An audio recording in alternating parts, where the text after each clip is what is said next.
Hello, hi. இன்னைக்கு ரோட்டுக்கடை chicken சால்னா எப்படி செய்யறதுன்னு பார்ப்போமா? ரொம்பவே டேஸ்ட்டாக இருக்குங்க. கண்டிப்பாக வீடியோவை ஸ்கிப் பண்ணாமல் பாருங்கள். உங்கள் எல்லாருக்கும் இந்த வீடியோ ரொம்ப பிடிக்கும். அதே நேரத்தில் ரொம்பவே சீக்கிரமாக ஒன் பாட்டில் செய்கிற மாதிரி தாங்க சொல்லி கொடுத்துருக்கேன். வாங்க எப்படி செய்யறதுன்னு பார்ப்போம். முதல்ல இந்த மாதிரி வெங்காயம், தக்காளிங்க ரெண்டுத்தையுமே நல்லா மிக்சியில் ஒரு பேஸ்ட் மாதிரி நம்ம அரைச்சிக்க போகிறோம். பேஸ்ட் மாதிரி அரைச்சாச்சு. ஆல்ரெடி நான் சிக்கனை வாஷ் பண்ணிவிட்டு மஞ்சத்தூளும் ஒரு 2 டீஸ்பூன் மிளகாத்தூளும் போட்டிருக்கேன். அதுக்கப்புறமா நம்ம அரைச்சி வச்சிருந்த பேஸ்ட்டு, இந்த மசாலா வந்து சிக்கன் கடையில் தாங்க கிடைக்கும்.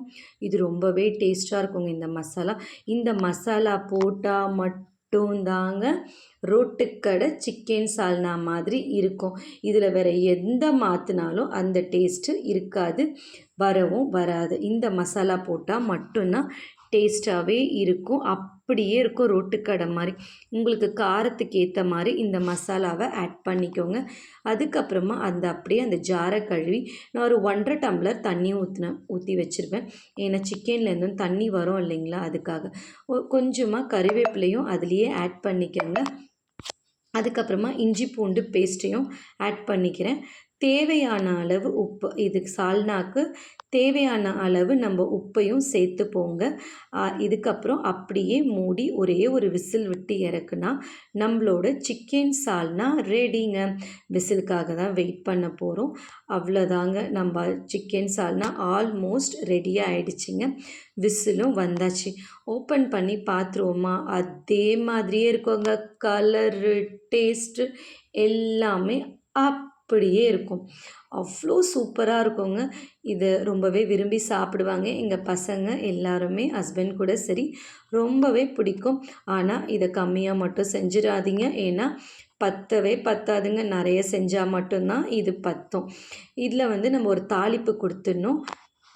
கொஞ்சமாக எண்ணெயை ஊற்றிட்டு அதுக்கப்புறமா தாளிப்புக்கு நம்ம கல்பாசி தாங்க போட போகிறோம். கல்பாசி போடும் போது தான் அந்த ஸ்மெல்லு எல்லாமே அப்படியே ரோட்டுக்கடை சால்னாவோட ஸ்மெல் அப்படியே இருக்குங்க. இந்த கல்பாசி போடும் போது ரொம்பவே டேஸ்ட்டாகவும் இருக்குங்க. இதோட வாசனை பார்த்தீங்கன்னா என் பையன் வந்து கேட்டுகிட்டே இருந்தாங்க, என்னம்மா செய்கிறீங்க என்னம்மா செய்கிறீங்கன்னு கேட்டுகிட்டே இருந்தாங்க. வீடு ஃபுல்லாக செம்ம ஸ்மெல்லாக இருந்துச்சுங்க. அப்படியே குழம்புல ஊற்றி ஒரு தாளிப்பு கொடுத்தாச்சுங்க. அவ்வளோதாங்க.